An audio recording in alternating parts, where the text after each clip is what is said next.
Gue suka Persija, tapi back yang gue demenin pemain Persebaya, Bejo. Bentar bang, Pikiran kita ini masih bentar bang, selesai nih. bentar bang, kita jangan terlalu ngomongin serius-serius dulu. Kayaknya kita Wih. harus berbelasungkawa dulu ya. Menjelang bentrokan Sabtu nanti. Bang, harus kamu ngomong dulu deh bang, stop deh bang ini.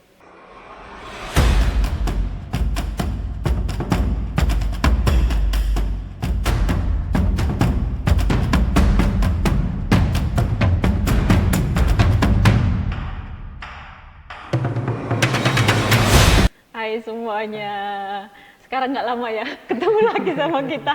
Caranya nggak lama, soalnya kan pertandingan lagi banyak lagi seru-serunya gitu kan. Hai, ketemu lagi pastinya dengan saya Wila, dan sebelah saya pastinya Abdul Susila. kita kali ini akan ngomongin, pastinya sesuai dengan judul yang udah kalian baca sih harusnya ya. Kita ngomongin langsung aja Persebaya Persib, kan big match, pertandingan klasik gitu kan ya bang ya. Ya udahlah, kita ngobrol-ngobrol aja. Ngobrol-ngobrol aja. Tapi gantian Wil, biasanya kan yang nanya gua yang jawab. Sekarang gantian ya, karena Persebaya tuan rumah, gue jadi hostnya nih. Take Bisa over gitu. nih, take over ya. Gitu. Boleh dong sekali-sekali take over ya. Bisa, boleh lah, boleh. Coba kali ya. Situasinya kan sekarang masih hidup ternyata ya, dari kemarin pertandingan lawan Persija. Bentar bang, Pikiran kita ini masih bentar bang, selesai nih. bentar bang, kita jangan terlalu ngomongin serius-serius dulu. Kayaknya kita harus berbelasungkawa dulu ya untuk semua. Innalillahi wa inna ilaihi raji'un. Ciun. Allahumma firlahu warhamhu wa'fu anhu wa akrim nuzulahu wa wasi' madinahu. Untuk Coach Bejo Sugiantoro,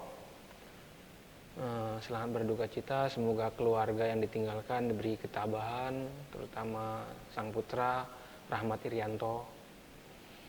Bejo ini salah satu pemain idola gue.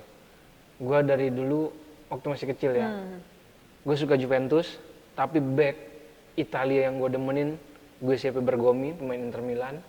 Gue suka Persija, tapi back yang gue demenin pemain Persebaya, Bejo Sugiantoro. Legenda ya. Legenda. Libero, kalau udah libero, siapa yang libero Indonesia? Bejo pasti. Kalau udah libero, Bejo. Ya, turut berduka cita ya. Semoga keluarga yang ditinggalkan semua tetap tabah dan menjalani. Semoga amal ibadahnya juga diterima. Amin ya rabbal alamin. Ada Bin? Setelah ya. lawan Persija ya, Persija Persib kemarin kayaknya wah bakal selesai nih.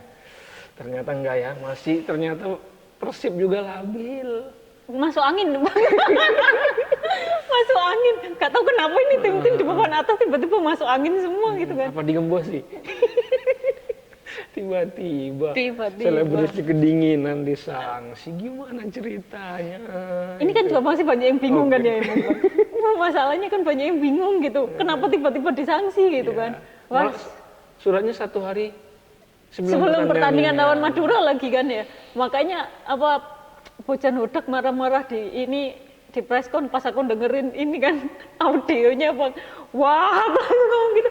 Pantesan sih menurutku ya emang rada gila sih, bener sih kata Bojan Hodak kan udah 1 minggu gitu latihan kan setelah lawan Persija, 1 minggu latihan selalu dengan Beckham gitu kan bang. Tiba-tiba gak bisa main, H-1. Wah, pusing gak tuh gitu kan. Ya, bener, tapi Bojan Hodak nggak mau ngomong, dibilang digembosi apa gimana. Ya tanyakanlah gitu kan sama PSSI gimana gitu kan. Oke Wil, gitu. Terakhir pekan lalu Persib imbang, Persebaya kalah lagi setelah sebelumnya menang 1-0. Gimana situasi terkini kedua tim menjelang bentrokan Sabtu nanti?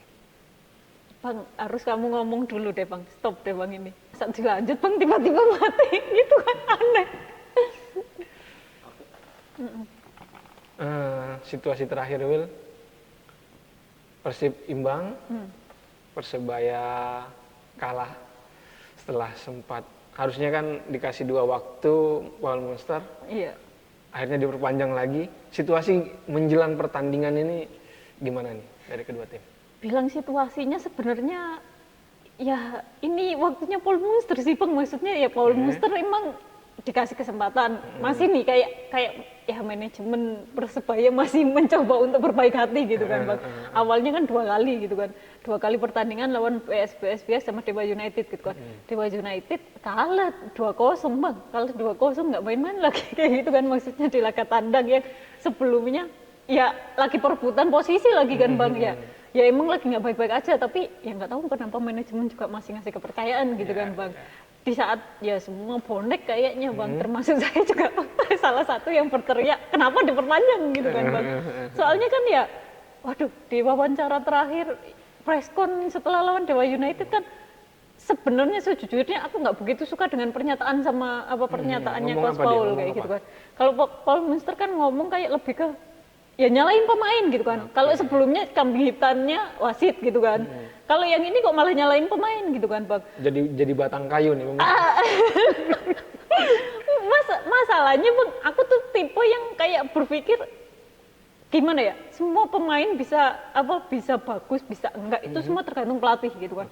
Dan aku percaya ketika pelatih itu kan udah banyak, ada tim analisis, ada tim dan lain sebagainya kayak gitu kan. Terus habis itu tugas pelatih juga kan salah satunya nguatin mental para pemain kan Bang. Ya salah satunya emang Persebaya pemainnya muda-muda gitu kan Bang. Masalahnya kan di situ kan. Pemainnya muda-muda di saat gagal ya harusnya di saat udah kebobolan 2-0 nih Bang di babak pertama. Ya gimana naikin mental pemain gitu kan Bang. Biasanya tipe pemain di ruang ganti kan gitu kan Bang. Tapi kenapa ini malah kok nyalain? Ya kenapa pemain kayak gitu nggak bisa cetak gol dan lain sebagainya gitu kan? Ya harusnya solusi dari pelatih apa gitu kan? Kan ada tim analisis, masalahnya di babak pertama apa gitu kan? Aku mempercayai hal itu. Ya itu aku lebih ke pas ya yang liputan ya temen sendiri sih kantor, cuma aku pas transkrip, hah kok gini pernyataannya? Kayak mempertanyakan kenapa? Ya udahlah, intinya aku ngerasa Coach Paul Munster bukan hanya nggak siap dengan tekanan dari supporter, tapi juga ya dia nggak tahu gimana handle situasi yang ada gitu kan. Aku mikirnya kayak gitu. Terus kalau lihat sekarang situasinya, ya emang beneran dia ditekan gitu kan Bang. Bukan hanya dari supporter, bukan hanya dari semua pihak gitu kan. Manajemen juga udah ngasih satu kesempatan gitu kan. Ya udah emang beneran nih, jadi dia bisa buat momentum ini untuk bangkit atau enggak gitu doang lah. Nah, momentum ini Will, kan selalu ada momentum lah untuk bangkit. Kalau menurut lu ini situasi saat ini dengan kepergian salah satu legenda almarhum Bejo Sugiantoro, apakah bisa menjadi momentum bangkit lawan Persib? Bisa jadi momentum bangkit kalau emang ya bisa jadi titik balik buat Paul Munster nggak sih Bang? Ini kayak intinya kayak gitu kan. Dia kan ya udah satu posisi dia dikasih kesempatan nih sekali. Terus satu posisi lagi ini main di kandang Bang. Supporter pasti banyak dong, bonek nih pasti ngumpul semua kayak gitu kan. Dan masih dengan pastinya bonek yang ya pasti berharap ya pengen menang kayak gitu kan Bang. Pastinya pengen menang dan ya bukan nggak mungkin bisa ngalahin di tandang untuk pertama kali gitu kan, ngalahin Persib di tandang untuk pertama kali gitu musim ini, bisa jadi kayak gitu. Tapi kan masalahnya lagi Bang, yaitu mental pemain, gak bisa bohong Bang, mental pemain. Intinya lebih ke gini sih Bang, Persib itu pemainnya senior Bang, di atas 30 kalau kita lihat ya. Emang mental pemain, ya, kelihatan lah Bang kemarin lawan Persija 2-0, babak kedua bisa bangkit.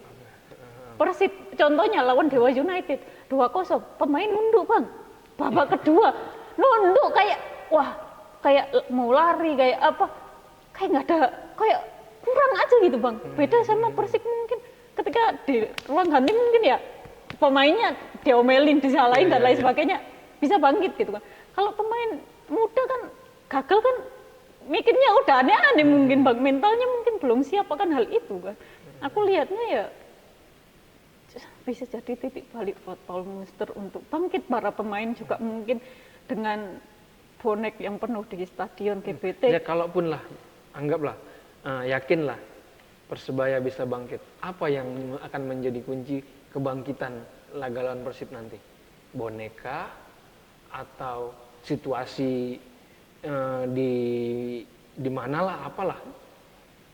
Ya bonek sih Bang, dan situasi ya emang Paul Munster nyawanya di situ, nasibnya di situ kayak gitu kan. Jadi bisa nggak jadi titik balik dia aja buat buktiin emang bener-bener dia masih layak. Udah itu sih Bang kataku. Gini Will, kalau dari rekam sejarah head to head gimana nih? Coba digambarin situasinya Persebaya ini gimana? Kalau head to headnya emang Persebaya emang dari 5 pertemuan Persebaya gak pernah menang sama sekali sama Persib, Bang. Gak pernah menang ya? 1 kali imbang doang, Bang. 1 kali imbang, Bang. Gak usah jauh-jauh deh, Bang. Di bawah tim asuhan Bojan Hodak aja dah, gitu kan. Di bawah tim asuhan Bojan Hodak tuh ya gak pernah menang juga, Bang. Malah main di kandang 2023 ya. 2023 main di kandang. Oke. Persebaya kalah sama Persib. David Da Silva brace, Bang, cetak 2 gol David Da Silva gitu kan. Comeback gitu kan, Bang. Ya kayak situasinya susah juga, masalahnya Peluangnya berat nih berarti ya? Aku kalau ngomong jujur-jujuran sih berat, Bang. Bojan Hodak, Bang, selama dari melatih Persib Bandung sampai sekarang dia baru 6 kali kalah, Bang, dari 65 pertandingan. Itu pun 6 kali tuh 2 kalinya kalah pas di Piala Presiden, Bang. Berarti kan paling enggak 4 kali dia kalah gitu kan, Bang, di Liga 1 dari musim lalu sampai sekarang gitu kan. Itu baru 4 kali, Bang. Kalahnya lawan Persis Solo. Itu pun pas datang setelah ngalahin setelah Luis Milla dipecat. Itu kayak pertama lawan Bali United imbang lah, terus habis itu lawan Persis Solo tuh kalah. Terus habis itu lawan Persik Kediri. Persik Kediri itu pas pokoknya Bojan Hodak itu 15 kali pertandingan mau menyamakan skor rekor Luis Milla yang 15 kali berturut-turut itu gagal, kalah lawan Persik Kediri. Terus yang ketiga itu lawan PSS Sleman pas ini kemarin musim lalu pekan ke-34 yang ini ke Champions Series tuh, Bang. Ya itu gagalnya di situ sama yang baru. Udah nyimpen itu. Iya benar, udah nyimpen kan itu. Terus yang baru lawan Dewa United kemarin dan itu kalahnya pun di kandang, Bang. Jadi aku ngerasanya kayaknya mental pemain Persib itu malah lebih bagus ketika mereka main tandang. Karena mereka belum pernah terkalahkan gitu, Bang. Dan para pemain kan pasti pengennya ya menjaga rekor positif ini kan gitu kan. Tren positif ini kan pengennya pasti dijaga. Jadi kayak aku ngerasa berat sih buat Persib kayak gitu. Buat Persebaya, karena Persebaya akan banyak tekanan gitu kan. Tapi ya Persib dengan motivasi yang lebih tinggi buat ya itu naikin buat lebih jauh lagi gitu kan, biar lebih cepet ngunci juara gitu kan, Bang. Masih head to head ya. Siapa kira-kira pemain kunci dari kedua tim ini yang akan menjadi pengubah situasi pertandingan nanti di GPT? Pengubah situasi pertandingan salah satu kalau Persib Bandung tuh, Bang. Kalau lini belakang sih ini kan kemarin Nick Wipers absen nih, Bang. Gara-gara ini kan gak bisa tuh kan main kan. Terus Nick Wipers Gustavo Franca udah bisa main. Jadi duo ini bisa lah kayak gitu kan. Bisa jadi ya ini mau mematikan gitu kan. Apalagi Nick Wipers nih ya. Aku lihat nih, Bang, data-datanya dia selama Nick Wipers main Persib itu nggak pernah kalah, Bang. Selama Nick Wipers main Persib dia terakhir kalah itu 2023. Di Liga 1 ya? Di Liga 1, 2023. Pas Nick Wipers main, kalahnya itu 2023 pas Nick Wipers main. Jadi kayak yang, wah, Nick Wipers main, terus apalagi duelnya sama Gustavo Franca Bali, terus lagi, ya David Da Silva sih, Bang. Dia selalu cetak gol ketika di GBT, dan ya mantan pemain. Dia udah terbiasa dengan GBT, udah terbiasa dengan atmosfer. Jadi kayak bisa jadi kunci. Kalau kubu Persebaya. Kalau Persebaya sih Bruno Moreira sih, Bang. Bruno ya. Masalahnya gini, Bang, kalau terakhir lihat Persib main lawan ini Madura United, Persib main lawan Madura United kan dibuat frustasi tuh, Bang ya. Dibuat frustasi banget tuh. Karena mereka parkir bus kan, bahkan diakui sama Bojan Hodak gitu kan.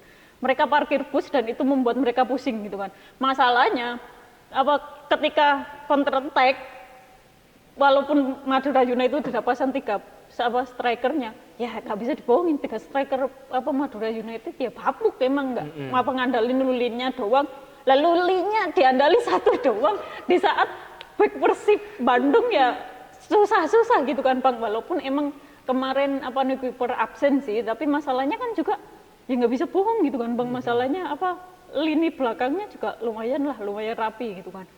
apalagi Hen kemarin juga main 93 menit ya lumayan gitu kan. Kayak ya kalau Persebaya bisa menerapkan parkir bus dengan baik maksudnya, tapi juga menyerangnya cukup bagus ketika serangan baliknya cukup bagus dengan mengandalkan ya Bruno Moreira, bukan nggak mungkin bisa ngalahin Persib sih. Soalnya kan Madura United kan kemarin emang bener-bener kayak wah Persib Bandung dibuat frustasi banget, tapi ketika nyerang jelek banget gitu kan. Kalau Persebaya sih emang tak akui lini depannya masih bapuk gitu kan. Ya ampun, Dejan Tumbas juga wah udah berkali-kali maju juga kayak belum juga cetak gol kayak gitu kan. Tumbas opo? Nggak tahu udah Tumbas opo ini juga, tapi masalahnya masih kalau aduh nggak tahu sih, lebih ke mungkin atmosfer akan berbeda gitu Bang. Maksudnya main di kandang dengan ketika mereka serangan cepat dan bisa membuat bisa lebih tajam lagi, ya mungkin bisa buat ngalahin Persib kayak gitu kan. Karena berarti, itu udah terbukti di Madura kemarin. Berarti gitu. Ada potensi pendekatan strategi dari Munster bertahan atau parkir bus untuk counter attack gitu. Tapi kayaknya Paul Munster nggak gitu, gitu ya? Iya, kayaknya Paul Munster nggak gitu masalahnya. Paul Munster mah kayaknya nyerang aja nggak ini deh Bang. Walaupun nyerangnya sih aku ngerasa masih kurang sih Bang. Tapi masalahnya emang buntu aja Bang. Nggak tahu lini depannya Persebaya, aduh sumpah dah. Kayaknya pesimis banget Bang. Lebih realistis sih Bang. Realistis ya? Iya lebih realistis. Nggak bisa menang ini berarti Persebaya di kandang. Imbang aja udah bersyukur Bang. Imbang untung, ya Allah. Imbang aja udah syukur, karena kalau dilihat ya intinya Persib nggak main-main gitu Bang. Udah maksudnya ya udah dibilang tadi juga digembosi atau posisi memang lagi nggak baik-baik aja gitu kan posisinya. Tapi ya mereka dalam motivasi yang emang ngejar juara gitu Bang. Mentalnya pun udah beda gitu Bang. Mental pemain-pemain Persib sama ya entahlah pemain-pemain Persebaya juga emang beda gitu kan. Biasanya ada tren gini, ketika imbang lagi akan kalah nih. Gimana? Iya Persib abis imbang lawan Persibaya, terus lawan Madura gitu kan ya, imbang juga gitu, terus dia kalah gitu. Ya kalau gitu sih aku malah seneng. Malah seneng ya, soalnya Persebaya masih bisa gitu kan, masih bisa bangkit gitu kan. Tapi masalahnya lebih ke realistis lagi Bang. Masalahnya Bojan Odangnya terlalu pinter Bang. Taktiknya gak bisa ditebak juga gitu kan. Tanpa awal kita ngomong nggak ada Beckham gitu kan ya Bang ya. Beckham ya udahlah nggak bisa walaupun dibanding ya. Iya. Beckham dihilangin H-1 bisa tuh Persib masihan gitu kan. Bisa nyimpen walaupun dapat 1 poin juga gitu kan. Apalagi setelah emang Beckham nggak ada gitu kan. Dan emang Persib dalam situasi yang emang krusial gitu kan. Masalahnya pemain-pemainnya yang emang jadi andalan cedera semua gitu kan. Reza Aldi dan lain sebagainya kayak gitu kan. Dedi dan semuanya cedera, tapi mereka masih bisa gitu kan Bang. Nah itu kan ya otaknya Bojan Odak ya nggak main-main gitu kan Bang. Maksudnya dia udah bener-bener paham. Sejelek-jeleknya Persib main Bang, ini jujur nih aku ngerasanya sejelek-jeleknya Persib main, mental pemainnya itu nggak drop Bang. Nggak drop. Itu Bang, sejelek-jeleknya mereka main. Tuh kataku, makanya kayak wah susah buat Persebaya kayak gitu kan, walaupun main di kandang. Susah ya. Okay. Ya kalau lo bilang susah, ya gimana Willy? Ya udah. Udah sih dari gue itu aja. Willy. Iya, udah susah. Udah lebih ke realistis kataku mah ya, lebih realistis. Ya udah Kak, ya itu Bang, lebih ke masalahnya gimana mereka bisa nggak menerapkan gayanya tadi yang lawan kayak Madura United tuh. Udah beneran tuh kelihatan banget tuh frustasi banget tuh pemain-pemain Persib waktu lawan Madura United. Tapi kenapa lini depannya Madura, waduh anjir, tiga striker asing Bang yang dipasang. Tapi lininya doang yang jadi andalan. Ya udah nggak bisa jebol juga. Makanya itu Bruno Moreira sih harapanku. Bruno Moreira ya duelnya muka-muka Rivera juga bagus. Rivera. Tony udah balik nih. Oh iya, Tony udah balik. Bisa tuh lini tengah malah lebih kreatif tuh gitu kan, maksudnya lini tengah lebih kreatif. Ya bisa lah harusnya. Buat kejutan sih kataku mah. nggak pasrah-pasrah amat gitu kan.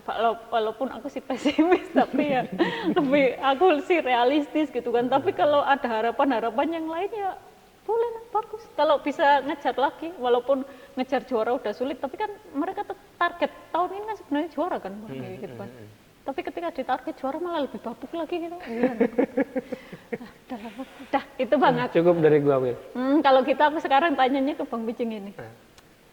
Kira-kira siapa sih Bang pemain yang bakal dipanggil ke timnas sama Patrick Kluivert? Wah. Udah mendekati nih Maret nih.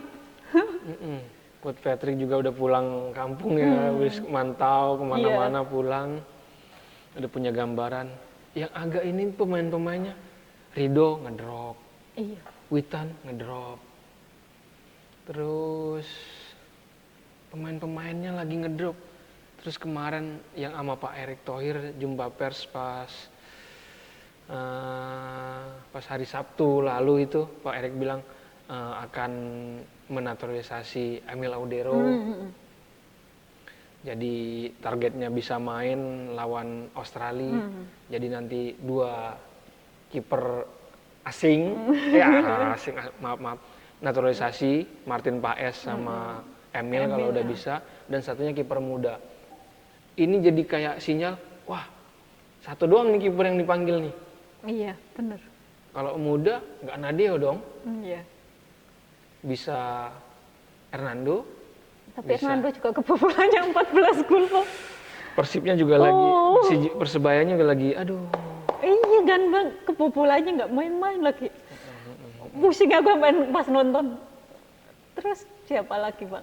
Kira-kira ya dengan situasi yang ada gitu kan. Bahkan Rizky itu kan pasrah gitu Bang terakhir kan. Kayak ya udah aku serahkan sama coach Patrick gitu kan. Terus kira-kira siapa Bang nama-namanya? Aku sih paling yakin tuh 1 Bang, Sananta. Sananta masih lah. Aku yakin karena kalau Sananta mungkin nggak masuk ke gaya permainan ini kan, gaya permainan Sintayong gitu kan. Tapi kalau Patrick Kluivert kayaknya bisa masuk deh kayaknya. Soalnya, apalagi kan Struijk juga lagi nggak baik iya, saja di lagi, Brisbane kan. Kemarin juga dia nggak masuk line up. Kalau menurut lu pemain Persib siapa yang dipanggil? Aduh, mati sekali tuh. Aduh, mati nggak tuh? Siapa ya Bang? Beckham Putra sih Bang, bisa nggak balik lagi tuh orang? Ada potensi. Klok gimana? Klok, aduh. Ya jadi apa ya? Holland Connection mungkin? Klok gimana? Klok sih bisa sih, tapi kayaknya aku ngerasanya kayaknya bakal ngasih nyari yang lain deh Bang. Kayaknya ngasih kesempatan yang lain nggak sih? Klok juga udah masuk usia gitu Bang. Udah ya siapa tahu sih. Patrick dengan timnya melihat wala temen pemain yang berpengalaman mungkin bisa untuk jadi. melawan Australia, kita kan belum tahu nih. Iya bisa jadi, makanya bener-bener penasaran sebenarnya Bang. Nih bener-bener penasaran sih. Tapi aku pengennya malah lihat kayak Beckham Putra sih bisa masuk lagi apa enggak gitu Bang. Beckham ya. Beckham, iya bisa masuk lagi apa enggak. Lumayan soalnya Bang. Aku ngerasa Beckham Putra itu beneran berubah itu di zamannya Bojan Hodak. Pas Luis Milla sih oke, tapi kayak kurang gitu. Pas lawannya Bojan Hodak tuh nonjol banget gitu. Jadi kayak bisa jadi sih kasih kesempatan gitu. Kalau Yance Sayuri bersaudara ya masih bisa menurut gua dipanggil. Yakob oke. Yakob lah oke.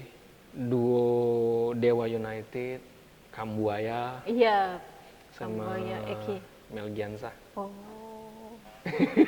Egi Maulana kok Melgiansa. Eki. Terus siapa lagi Bang? 27 kan ya Bang ya? 27. Siapa Bang? Susah nih Bang, masalahnya ya itu lagi ngedrop semua gitu kan. Ngedrop semua. Ya ada, dan gue mikir Stefano Lillipali punya potensi dipanggil. Menurut gue ya. Wow. Stefano Lillipali. Padahal dia lagi banyak jadi cadangan di Borneo. Tapi dipelatih ini sih setelah ganti ya. Iya, setelah ganti. Ya. Ezra Walian di Persik sih kurang, cuma siapa yang tahu gitu kan. Iya sih benar. Dengan Holland Connection-nya mungkin saja kita nggak tahu lah. Ini sangat penasaran juga sih kalau. Iya. Siapa yang bakal dipanggil. Jadi yakin nggak Rizky Ridho masuk? yakin, kalau Masih. gue sih yakin Persija tetap akan ada pemain. Ya Ferrari. Ferrari bisa, Ferrari bisa. Oke, udah itu aja Bang. Doni ada potensi juga dipanggil walaupun Di U20 kemarin. mungkin head to headnya sama Bang, kalau Doni kan masih banyak saingannya Bang. ya siapa yang tahu kan nggak ada yang Iya tahu sih, dengan iya dia bener sih. setelah kemarin di Piala Asia juga salah satu pemain yang ya lumayan stabil sih bertahan dan menyerang. Lebih banyak ya saingannya jadinya ya. Oke. Aku juga penasaran banget sih Bang, siapa aja yang... Udah, itu aja yang kita bahas ya hari ini. Udah, itu aja yang kita bahas. Sampai jumpa di video-video selanjutnya, pembahasan yang lain. Ya. Bye.